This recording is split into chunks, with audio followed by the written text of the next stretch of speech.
liyawmiddin Allah n'agamba maliki yawmiddin omufuzi w'olunaku olw'enkomerero yawmuddin huna bimaana yawmul qiyama wa huwa yawmul jazaa wal hisab olunaku olw'okusasulibwa empeera omufuzi w'olunaku lw'okusasula empeera yawmul jazaa wal hisab maliki yawmiddin aba ategeeza ayi alhisab waljaza olunaku lw'okubala abaddu n'okubawa empeera yagamba maliki yawmiddin omufuzi w'olunaku lw'enkomerero olw'okusasula empeera lwaki yakola idhafa olunaku yagamba omufuzi w'olunaku lw'enkomerero oli asobola okugamba abange lwaki agamba mufuzi wa lunaku lwa nkomerero kitegeeza ennaku endala tazifuga tokiraba mufuzi wa lunaku lwa nkomerero lwokka kati kyanyonyola lwaki ataddewo nti ayongeddeko nti omufuzi w'olunaku lwaki lw'enkomerero lwaki akyongeddeko kati shekhe kyanyonyola wano n'agamba agambye nti omufuzi w'olunaku lw'enkomerero wahuwa yawmul qiyama yawmu yudanu nnas fihi biamalihim olunaku lwagenda osasula abaddu emirimu gyabwe khairaha wa sharraha ng'abawa ebirungi bye bakola n'ebibi lianna fi dhalika alyawm kubanga olunaku olwo lwaki agambye nti omufuzi w'olunaku lw'enkomerero kubanga olunaku olwo yadhharu lilkhalqi tamamu adhuhuri kamalu mulkihi wa adluhu wa hikmatuhu wa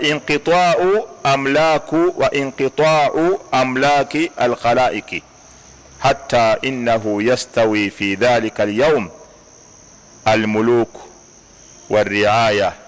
walabidu walahrar yagamba kubanga ku lunaku olwo bugenda kweyoleka nnyo obuyinza bwa Allah subhanahu wa ta'ala eri ebitonde bye ng'era abaddu bonna benkanankana eyali president eyali kabaka eyali omulangira neyali omukopi neyali omuddu eyali bosi neyali omupakasi bonna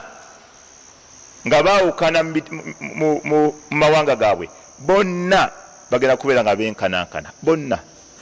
nga tewaliwo njawulo wakati we yali afuga ne bwe baali bafuga tewaliwo njawulo wakati wa mugagga na mwavu tewaliwo njawulo wakati wa kabaka na mukopi bayita mukopi naye kuno ku nsi baawula buli kimu wata omuntu waafa abaganda baano betondera kabaka ng'omuntu afudde nebagaa gukoze eki gutusinze nnyo mukama waffe twakuumye bubi ekyo ekigambo kikyamu eri abasiraamu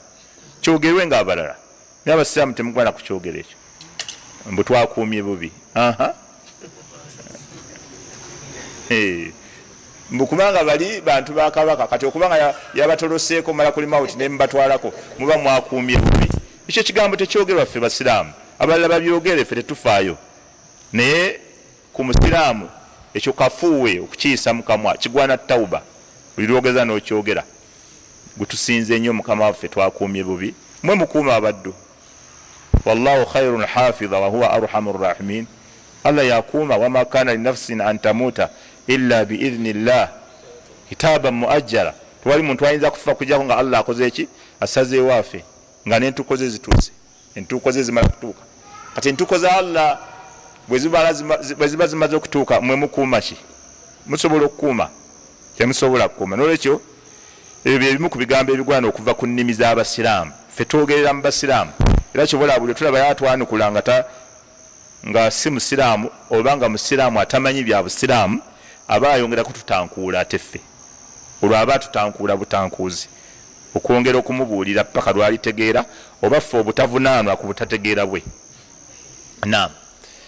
wamma ebyo ebigambo ebyo n'abaana baffe babitwale aboogera ebyo bannaddiini bannatawhidi abasinzizza Allah basomye Qur'an basomye hadisi basomye sunna basomye tafsiri yagala nabo basingana ebyo ebigambo babyogere nedda ebyo ebigambo tebabyogera era kuba kuyisaamu Allah subhanahu wa ta'ala amaaso gangege bomuyisizaamu agengege Allah okuba nti weetondera omuntu kati kuno ku nsi bo babyawula wahatta laba ne babaziika makabir bagamba ebintu tebyenkanankana ebijja byabakabaka gaba masiro ebyabakopi bijja ate abala ne bongerera okwawula ne bagamba ebintu tebyenkanankana gye baziika bakabaka gaba masiro we baziika abaami kijja we baziika abanaku malaaro. Allahu akbar Allahu akbar okiwulise abanaku babazikawa eyo malaaro ga gundi ate omukulu kijja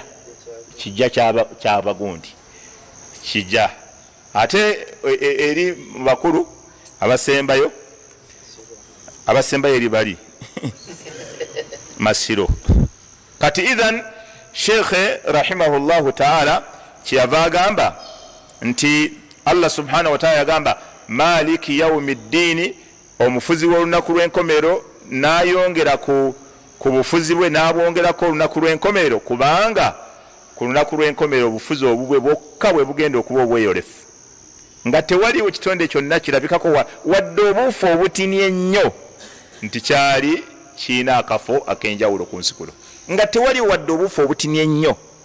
obusobola okulaga nti yali pulezidenti, oyo yali kabaka, bonna annaasu sawasiya amaamahu,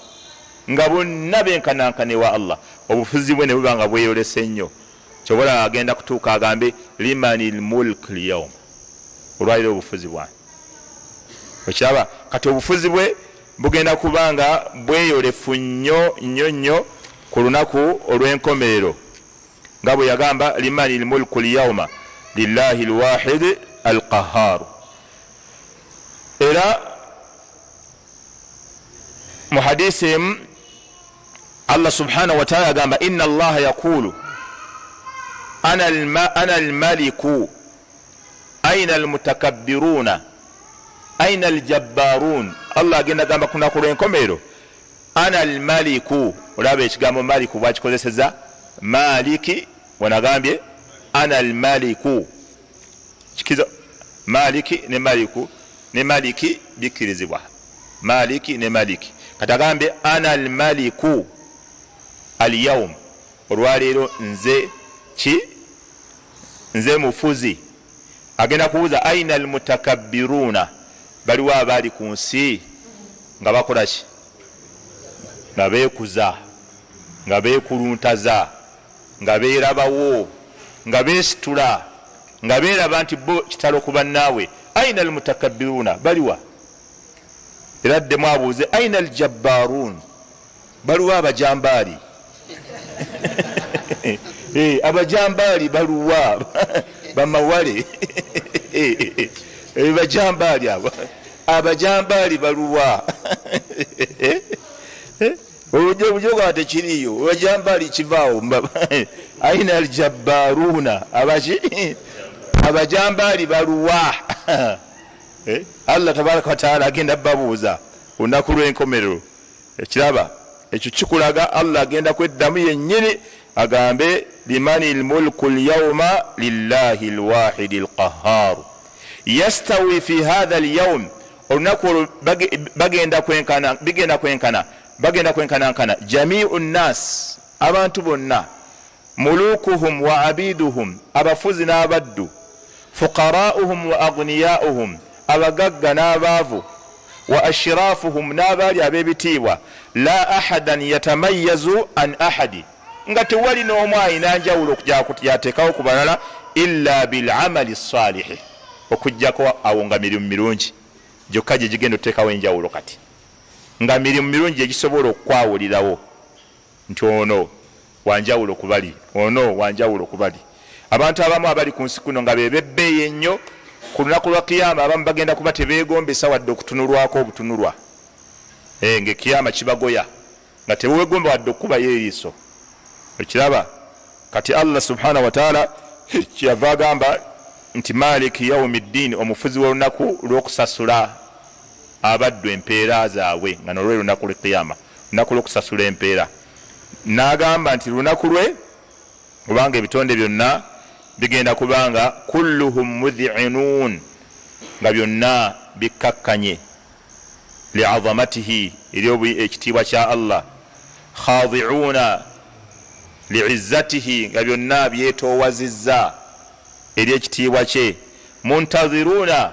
limujazatihi nga byonna birindirira kusasulwa kwe Allah agenda sasulwa atya raji'una thawaba nga byonna bisuubira empeera nti Allah ayinza otuwa khaifuna min iqabihi nga atera birina okutya okwekitalo ti Allah ayinza otubonereza kati abantu bonna nga bakkakka nga bonna tewaliwo anyega falidhalika olw'ensonga eyo gy'owulidde khassahu bidhikiri ensonga lwaki Allah yalwawula n'aluteeka ku bufuzi bwe n'agamba maliki yaumiddin fahuwa almaliku naye nga wa illa ekyo nga kizze wabbali fahuwa almaliku liyaumiddini walighairihi min alayami ekyo kikulu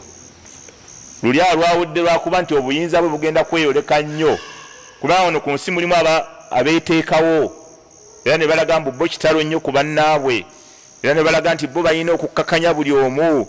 era bo balina okuba nti basukkulumizibwa mu buli kintu ensi yonna erina kukolerera bo mulimu abantu abeeteekawo batyo ku nsi kuno kati olw'okuba kuno ku nsi mulimu abeeraga nti balina enjawulo ku bannaabwe ku nnaku lwa kiyama oluvannyuma lwa bonna okubanga bafootoose obufuzi bwa Allah bugenda kubanga bweyoleka nnyo nga la munazia limulkihi nga tewali n'omu agezaako kukayanira bufuzi bwe wadde okweteekawo okiraba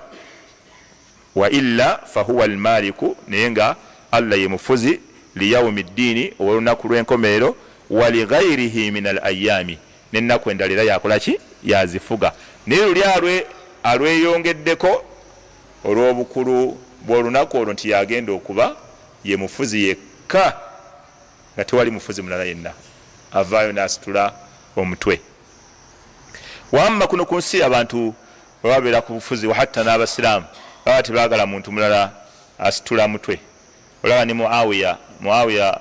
yali musajja yalaba ne ku nabbi naye we yakwata obukulembeze naye alina ekiseera we yatuuka n'agamba omuntu yenna alaba nti agwanira obukulembeze buno faliyurina ra'sahu atulage omutwe gwe tulaba kati awo yali alaziwa ng'ate oyo sahabi yalaba ne ku nabbi naye yagamba oli yenna awulyambu ekintu kino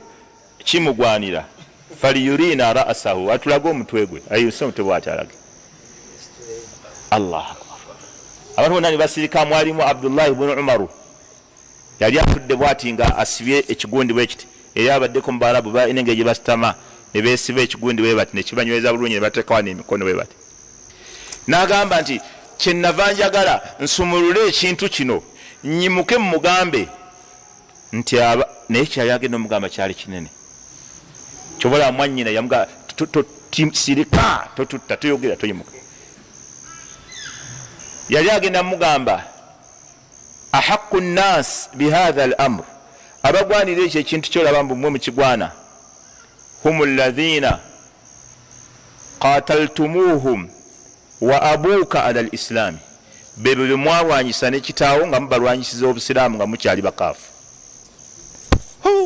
kyali kijja kuleeta akabasa otera kyali agenda omugamba yali agenda mulangira nti waliwo abakusooka mu busiraamu gwe nekitaawo nga mukyali bakaafu nga mubalwanyisa mubatte olw'obusiraamu be bagwanira ekyo kusinga gwe mwanyi yawulira ekigambo kyagenda omugana totutta sirika imuka namugamba toyimuka ogenda mugamba ekigambo kinene okiraba era kati olaba abasiraamu abakulembeze abasiraamu bwe bato bamanyi ne Allah bali ku mirembe giri egiri okumpimpi balya mu ttama mweyo embeera naga awulira yonna mbu kino ekintu akisobola akigwanira alina vision nga siffe tulaba omutwe jayo omutwe gwo gusitule alina vision bwawulira alina vision kyekyo Muawiya kyali abagamba si kyekyo kyekyo kyenyini kyali agamba bwe kiri Muawiya kyali agamba yawulira nga alina vision ku kino ekyo atulage omutwe gwe sajja ne bagamba oyo omusajja olaba yogedde ekyo ekigambo sive ku bintu ebyo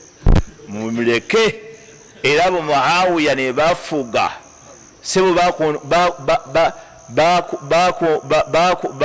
bakonola ndoza ne bakutula emyaka nga 98 nga family yaabwe yekyatwala ekintu okitegeera. Allahu akbar. Mukabya kajanja otegedde kwatako wala. Barakallahu fikum. Darasa kekomenaawo. Barakallahu fikum wa jazakumullah. Emyaka mmeka? 98. Bakyakola ki? Bakyakalakata. Yazid ibn Muawiya najja, Abdul Malik najja, gundi najja, gundi najja, gundi najja. Obo kitegeera family age gwe nodaawo okitegedde kakati onookiwulira. Nze mbabuulidde ebintu bikwata empola okitegedde Sewa Hasani gwe okitegedde mangu. Emyaka 98